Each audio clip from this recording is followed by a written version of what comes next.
sun's dropping behind the ridge and the evening air is turning cool. I tuck the fiddle under my arm and head down the dirt path toward the fire.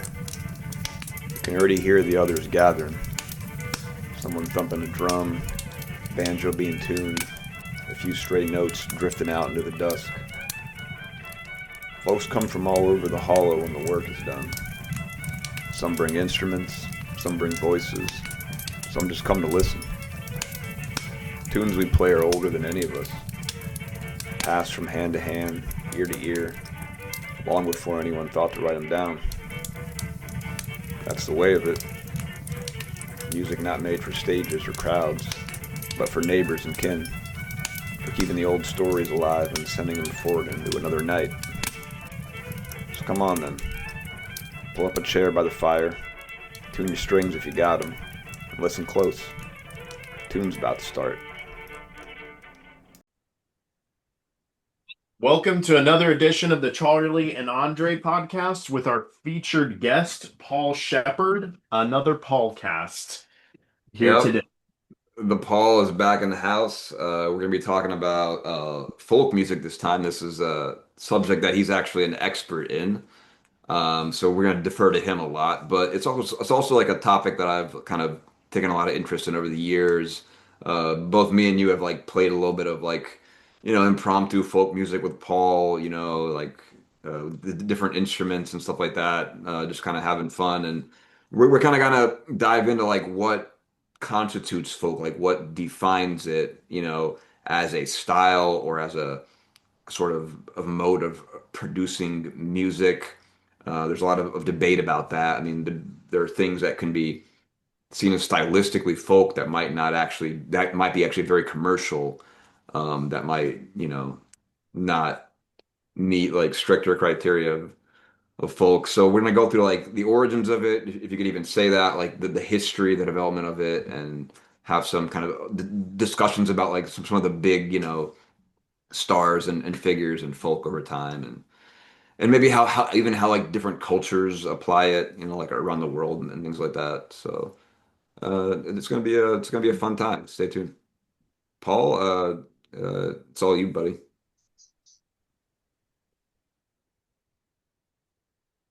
And Andrei, expert is a big word, but I will say that I have thought about it a lot. And actually, I do remember once, years and years ago, I think you and I were there in the apartment of our mutual friend, Dick Slickson, Yeah, and yep. we were watching YouTube, and Mumford and Sons came on the YouTube. They were playing like in a cave, and somebody said, "Oh, this is so folky," Mm, and I just thought, well, a mandolin in a cave does not folk make. right. You could associate it with acoustic instruments or a certain sound, but really, categorically, that is not what it is. Mm. Um, as a musical category, let's think about all that's brought under the tent. Okay. Well, actually, let me start from the beginning here. Uh, Whales sing, do they not? Yeah. Whales do have songs. It's a Say very that. Yeah. beautiful song, yeah, and they can communicate. And They have birds, their own kind of language. Yeah. and so do birds. Famously, the Sure. Yeah. songbirds, Songbirds. Yeah. cicadas, Much more noise. and but humans also make this natural organic noise, which is the uh, root of folk music. Um, I dare say folk as a category even precedes like humans being humans. It's Mm. just the natural sound we're supposed to make. So Uh, even in the time of like Homo erectus and Neanderthals and things like that, there was some form of this, right? I would suspect that there was. Yeah. Um, when you compare folk music to other kinds of music, I think one very kind of basic way you can kind of demarcate is it depends on the recording technology. So if you were to say very broadly, like pop, classical, and folk, Hmm. and pop, which includes like rap and like rock and roll and things like that, Sure. that is preserved in vinyl or on a CD or in the immateriality of MP3. Or you think about classical uh, music that's preserved in the language of music notation. Hmm. Folk is recorded on the hearts of men and women. Hmm. But wouldn't you say, Right. I mean, I'm not trying to play devil's advocate, but wouldn't you say that like Taylor Swift is also, I mean, it affects the hearts of people, right?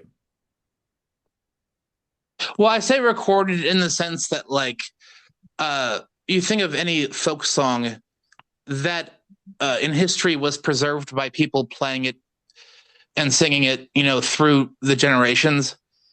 That's how it endured, you know.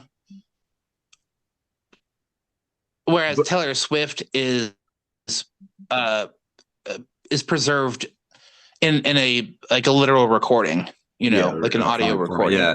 But you're saying like folk should have organic kind of like grassroots from the people and spring up, from the soul, from the heart, as opposed to something more manufactured, maybe. And of course carried I on really think through that tradition over generations. I think like the crux of it might be like authorlessness, you Mm, know, hmm. like in a post-apocalyptic situation, you could have people playing on their own guitars, like Taylor Swift or the Beatles or something, Hmm. for so many centuries. You forget who wrote the songs, and the songs kind of change and become like common property. Then, like a pop song could become a folk song in that way. Hmm. Um, Sure. Right. So like, but okay. this authorlessness, like, you think that's why when I think about the category of folk, um, it um it combines children's singing games, drinking Hmm. songs, Hmm. Christmas carols, Hmm. work songs, shanties, marine cadences, Everybody loves a good sea um, shanty. Hmm. Eskimo breed, Hmm. yodeling. Uh, the point is that it's authorless and organic, and it evolves with the performance. Interesting. Um, So what they're about like, dynamic and living in a hmm, way that they're dynamic and alive in a way that like a pop song that you record for a label or something, or a classical song that you commit to paper is not living or dynamic. hmm, Paul, let me ask you a question. And I don't know what the answer is, but I was thinking about this kind of from just an analysis of like text and other folk traditions. What do you think folk music preserves, or does it preserve like the moral order and character of a people, or does it like kind of subtly undermine it, or does it kind of do both at the same time?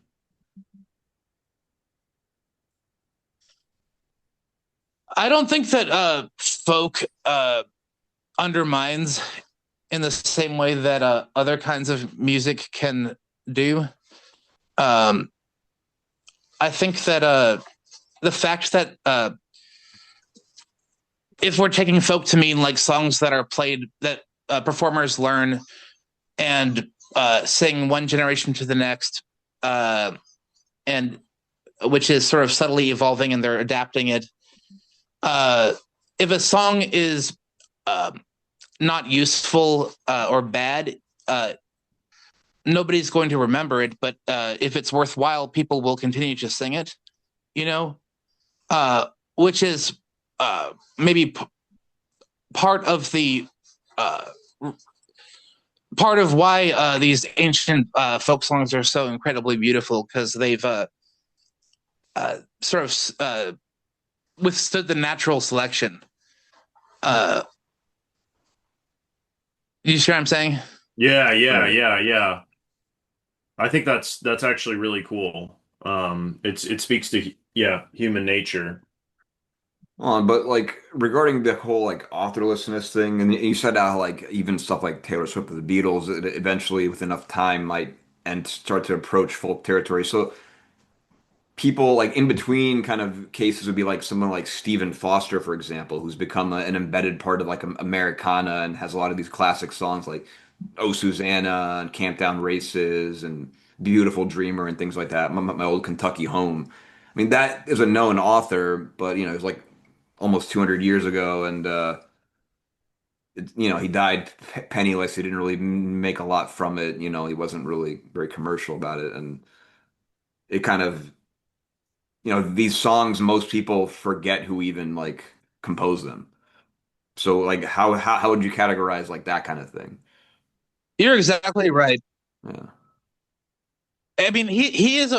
You're absolutely right. He is a perfect example of why this like system of categorizing it is not perfect and but he line I think between um uh, I mean like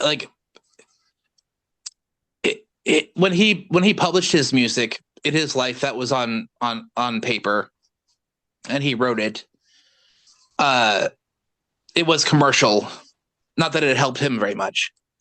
um Mm. but uh but yeah, he's a sort of a perfect example of blurring the lines Yeah, for blurring. sure. Yeah, Paul, you gonna say about that authorship question? It's like, why do you think authorship and authority are kind of erased in folk music? I guess like it's interesting that folk music removes authorship, and like I wondered, do you think that's democratic or is it like masking power structures or? I think especially before people like bought music to listen to or bought tickets to concerts, like when music was something that we made ourselves, um, it was fun. It must have been fun to have a sense of like ownership of the song. Like there's not a distinction between the performer and the listener, you know. Hmm. Yeah. And you guys both know that when I play music, I it's the best when everybody is singing along. You try to involve and rope You everybody just into want to it, be like like a Oh man, I vortex of. love those memories with you, yeah, Paul. Those are amazing like memories. a lot of like But yeah. I'll say that that is a paradox though, because like I was thinking about this earlier. Like you think about these old uh, folk songs that are like hundreds and hundreds of years old. Somebody must have written them, uh, but now they belong to everyone. Right. It's kind of like the public domain kind of thing, but not literally, but it's like a parallel to it. Well, no, it is. I mean, that's a part. I mean, that really is the. I mean, ultimately, I wish that there were no intellectual property, A lot of people would at disagree with all. you on that, Uh, but a lot of people would agree. I, So I believe I believe Bob Dylan said there are only just two kinds of music: good music and bad music. there you go. You know, Speaking of Dylan though, he's one of those like polarizing figures that everybody kind of points to as like, yeah, he's like the king of folk or whatever, but some would argue that he's not even like proper folk at all. Same with like I, yeah, his see that mentor Woody Guthrie and that kind of thing. I think Bob Dylan is very much on the edge, in almost an opposite way from Stephen Foster, because whereas Stephen Foster, as you said, like wrote his songs and now they've kind of like trickled into um the uh into like the folkdom, Folk on the lexicon, yeah. Dylan, like without credit, well, I mean, without, of course, why would he have to credit it, because it is, public domain, but like really really heavily borrowed from traditional songs, for many of his most famous songs, and just like True. rewrote the lyrics. Like a great example is uh, "A Hard Rain's Gonna Fall." Yep. It's a good song. There is a ballad from like the 13th century that's or something that is it's like, "Where have you been, my blue-eyed son? Where Yeah. have you been, my darling young man?" And it's Huh. just it's the same thing. Interesting. Yeah, I know he was accused a lot of like taking even from contemporary artists, but not, but also like more ancient artists and stuff too. So yeah, I'm And sorry. I mean, it's his right to draw from our common and musical inheritance, but for him to pretend that it's all like his own genius, Yeah. is Yeah. is kind of Yeah, obnoxious, I I get think. that. You need to attribute it, right? I mean, heck, I think like Joni Something else Mitchell I accused him of like plagiarizing a lot and stuff. And, really. yeah, among the many other artists. That said, like I still like Bob. He's still one of my favorite artists, but I also appreciate like, this kind of nuance to it. But I don't know. But hey, Charlie, didn't we like see a video about how like Bob, as an older guy, says that he can't like write the way he used to when he was young anymore, right? Like, Yeah, there's this video from Bob Dylan. It must have been an interview in the early 2000s or the late 90s, I would say. yeah. Uh, and it's interesting. The guy who's interviewing him, I forgot what his name was, but he says, "Well, you can't write those lyrics like you used to." And he says, "Yeah, I don't have that magic anymore." And he says, "I made a deal with the man." The Mm. man. And the guy says, "Well, what man?" He says, "Well, the man, the man." Bob Dylan speaks in like Typical Bob sort of stuff. speaks in riddles, and he's like, Yeah, "Well, yeah. the man. The man. I made a deal with the man, and I'm just keeping my end of the deal, but I don't have that magic, and it didn't flow as it Good, used Bob. Made a to." deal with Yeah. the man. And then the interviewer's trying to ask him, like, what do you mean the man? Like the man above? And he's like, no, the man, the man who runs everything. Mm. I don't know what to make of that, but I'm sure many people could come with many different interpretations as many people are looking at it. But it's it's interesting. Like his lyrics have changed. Although I saw Bob Dylan for the second time in April 2024, and I heard songs that I hadn't heard before. And he was like quoting Walt Whitman. So he'd Mm. like taken a Interesting. poem like "I Contain Multitudes," and he just like put that into a poem and like talked about Key West and things like that.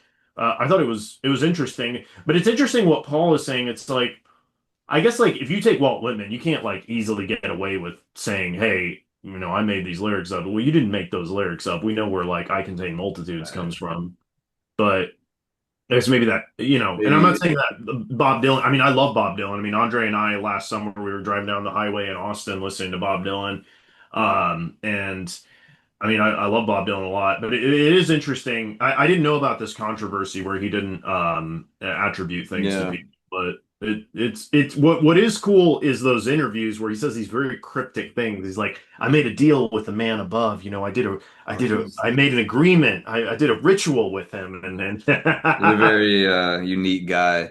No, I yeah, mean, Okay, yeah. but Yeah, like, I went down to the crossroads.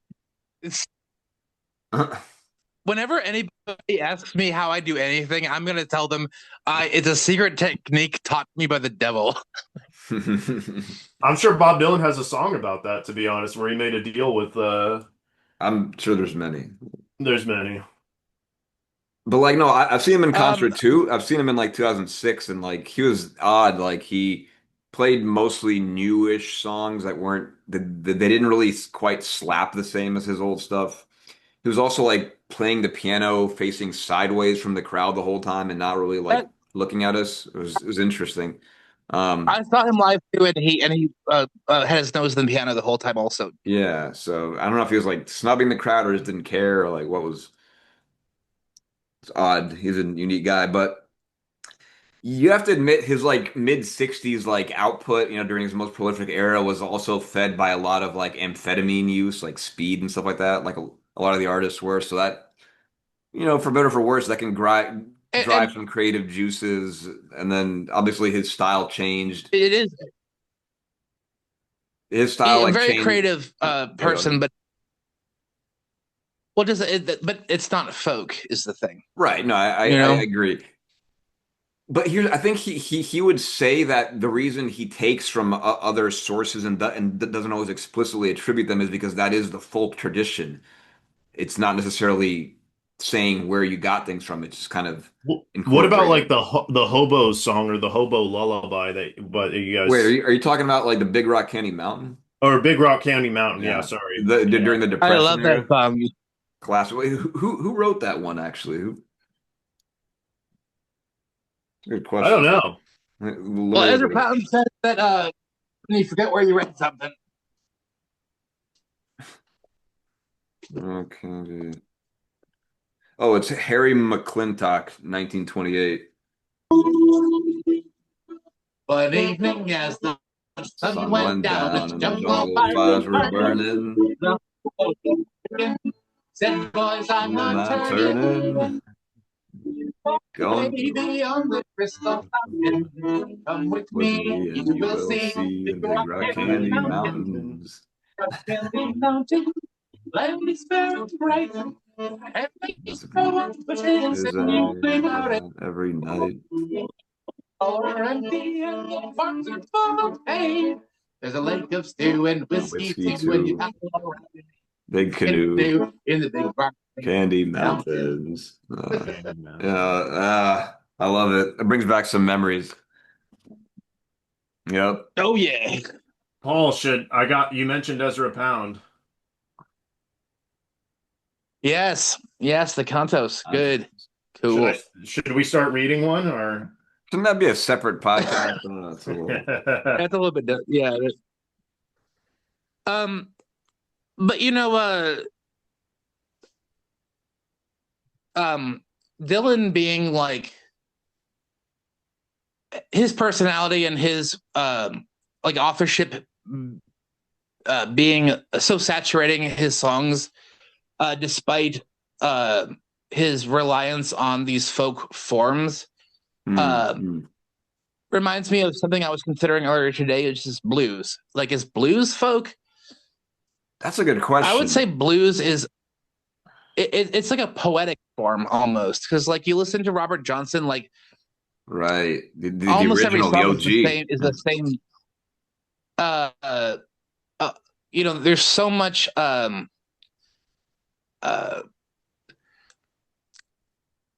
it's not like you can attribute those chord progressions to him. Like every blues man uses the same riffs and stuff. Hmm. So it's really about lyrics. I guess you could say that, yeah. But here's the thing, I guess like even like the American, like the stuff that is considered popularly in the popular conception folk today, even if it might not meet the strict criteria, it still evolved stylistically out of stuff that originally was organic, in the United States, for Mm-hmm. example. And then each other country has their own form of folk, like I'm sure Argentina has like a bunch of gaucho ballads, Spain has theirs, Mm-hmm. Germany has, like their Oktoberfest, like songs and Mm-hmm.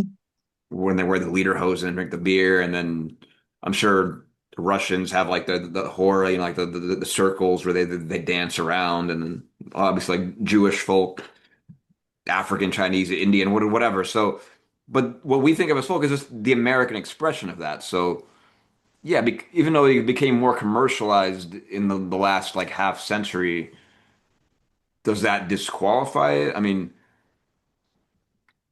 And in the same vein, like rock and roll that came out of partly like stuff like blues and, a lot of African American, elements and things like that. And then it went in a different direction, obviously after like Elvis and the Beatles. But how would you like like Hmm. what's the Yeah, the pedigree of folk and like where? the Beatles, Yeah, like without like the music industry, right. uh it would have been impossible for the Beatles to exist, True. No, I agree. Absolutely. Yeah. because they were selling, you know. Um jazz is another interesting Jazz, yeah, jazz. But sort of blurring the line, because on the one hand it's like authorship is important, and obviously you have albums that are like kind of blue or something like that, are the recordings are very kind of uh, uh deified and mm, respected. Much of it is uh put down to like to and sheet music, but jazz evolved from, why jazz is called jazz? I I do not. feel like You I know that knew word this. comes from? I do Feel like not. I feel like I It knew comes this, but it tell comes us, tell us. it comes I'll remind you, it's from the Creole word for brothel, Ooh, yeah, yeah, that does ring a bell. Okay. because in New Orleans, in the brothels, you had musicians who like they had to keep playing and playing and playing just to like mask the sound of people having sex upstairs, and so they would just like improvise Just like kind of, yeah, free forever, and that's where form jazz almost. came from. Yeah, interesting. Because like, Um, and yeah, that's folkish. That's pretty folk, I guess you could say that, but don't you it think? almost That's seems kind like, of that's yeah. I guess I always thought jazz was something that was just like almost created out of like thin air. I mean, maybe it has some roots in like ragtime and stuff around that time, but like it feels like it was almost just like created, like it didn't really directly evolve completely from something else. I mean, it's interesting because like New Orleans is like this port city, and you have like all these different like Caribbean, probably Mexican, French, American coalescence of. I mean, it's the mouth of the Mississippi River, right? So it's one of Right. the biggest water concourses of the country. So it makes sense that there would be this huge confluence of cultures, and then it's like kind of polyrhythmic in a way and Yeah. improvisational. And I guess it's not really bound by rules because you're like, well, I have the Caribbean rules, but I have the American rules, and or like whatever, like the polytonic system or something. And I guess they use like a lot of brass, which would have been left over after the Civil War, right? Because the Union occupies New Orleans pretty early in the Civil War. And I guess like, you got like Congo Square. I don't know. I've been to New Orleans with Andre before. I don't think we went Oh to yeah. Congo Square, but like the, playing drums and stuff like that, and I guess like syncopation and things just lead to this beautiful mixture of things. And maybe that's a testament to like if you just have a melting pot of cultures, you can produce something beautiful. I agree. That definitely kind of and result of like synthesis, a lot of different elements. Yeah. Um, and that it's like the people themselves, um, who instead of buying and selling it, or um, composing it for a patron, or studying it, just making this entertaining music for people to listen to hmm. is the whole point. Yeah, Oh, we're on the subject. Do you want to hear a really interesting aside about this? sure. Sure. So, do you guys, Paul Joseph Goebbels? I've heard of it. Heard of him? Okay, so Goebbels thought that jazz was like inherently like demoralizing Hmm. and like enervating. Uh, and so uh, when Germany was broadcasting demoralizing propaganda towards the Allies, uh, um, he would put on like jazz music Huh. in order to try to sap their their bravery and shit. That's And hilarious. but when the American GIs heard it, they're like, "Oh yeah, this is what we're fighting for." So it actually like encouraged them. Backfired. They were trying to use their own Yeah, like exactly. Isn't medicine that against great? somebody, just back. Yeah, damn, man. It's crazy. I never heard that story before. Hmm. Yeah, I mean, jazz had a bad rap back then, right? So I was like degenerate and all this stuff, but it stood Yeah. the test of time, and I think it's a pretty beautiful form of music and expression. It's a little, like chaotic at times, but it's. Some jazz is really really bad. I Some agree. I jazz agree. It can be a is little, yeah. unlistenable. Yeah. Um, but so we got like about, I don't know, 7 minutes left. So let's just briefly talk about like. So what about your thoughts on like international expressions of folk? Like things you might, because you took interest in that too, Paul. Like I don't know, anything from like Albanian polyphonic music to different kind of chants and stuff and Hmm. folk dancing and things you would say those Yeah. are pure expressions of folk, right? It is what humans are supposed to do. It is what connects humans to nature. Um, I think it's more difficult to access that in modern life because music has become a commodity.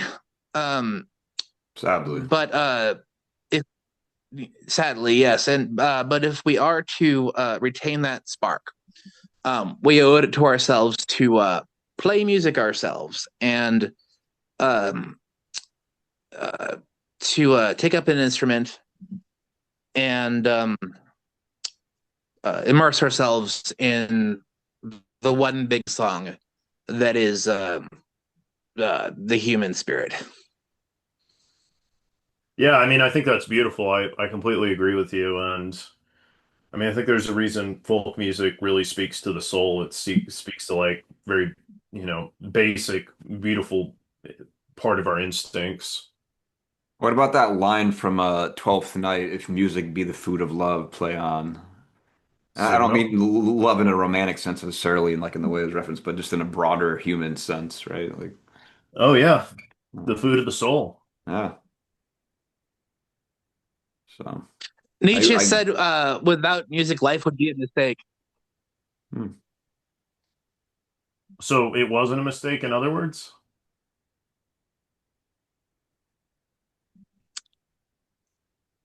Oh wait, what? Sorry. I guess the inverse of that statement is it's not a mistake, other words, right?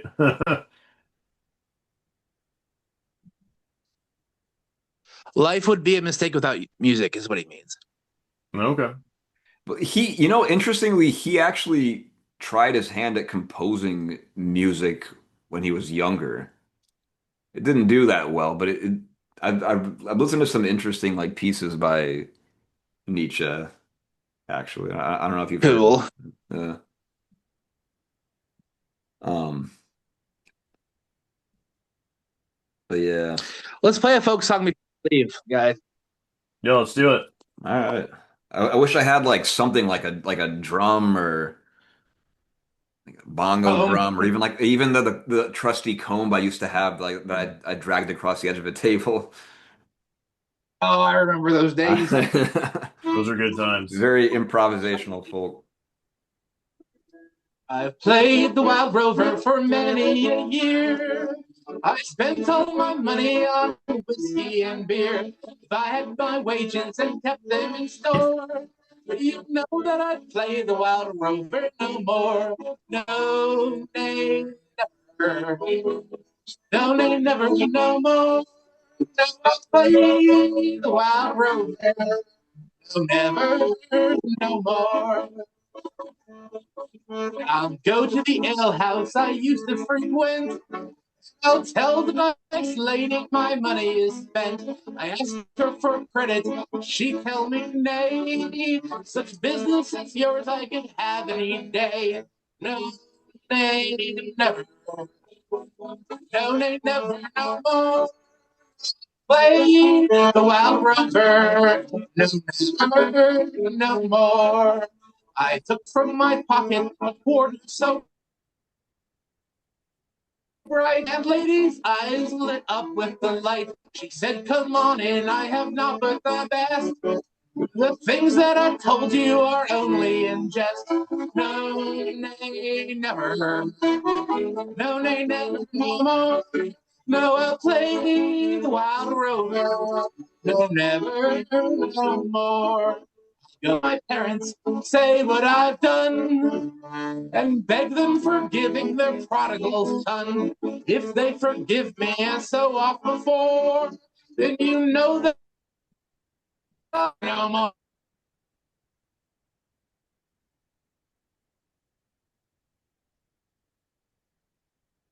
I don't know. Did we lose Paul? No more. I said no, nay, never. No, nay, never, no more. No, I'll play out a rover. No, never, no more. Woohoo! Woo! Oh yeah. Woo! Woo! Woo! Woo! Woo! Woo! Good That's stuff, Paul I Paul. know and Podcast. love. Oh yeah. Well done. I wish we had time for like a round of waltzing Matilda or maybe the Weller Man or something like that. Next But time, Let's do it, dude. yeah, well, we have like we got a one minute minute left, left. Paul. We got One to, minute or how left. about you play until it ends? Play it till it Yeah, ends. We got 60 yeah. seconds. Just play us out, man. Once a jolly swag man camped by the billabong under the shade of a tree. He sang as he watched and waited while the Billy Boyle, "You'll come a A waltzing waltzing Matilda, Matilda with me. waltzing Matilda, you'll You'll come a come a waltzing waltzing Matilda with Matilda with me." me. And he watched and waited while the Billy Boyle, "You'll come a waltzing Matilda Matilda with with me." me. Big from the billabong, up and jumped the swag man, grabbed him with glee, and sang as he shoved the jumbuck in his bag, "You come a Come a waltzing waltzing Matilda." Matilda with me. All right, with that, so long, guys. Signing off. You come a waltzing Thanks for Matilda with joining us. me, Catch us next sang. time. You come a waltzing Matilda with me. Bravo. Bravo! Bravo! Bravo! Bravo! Bravo!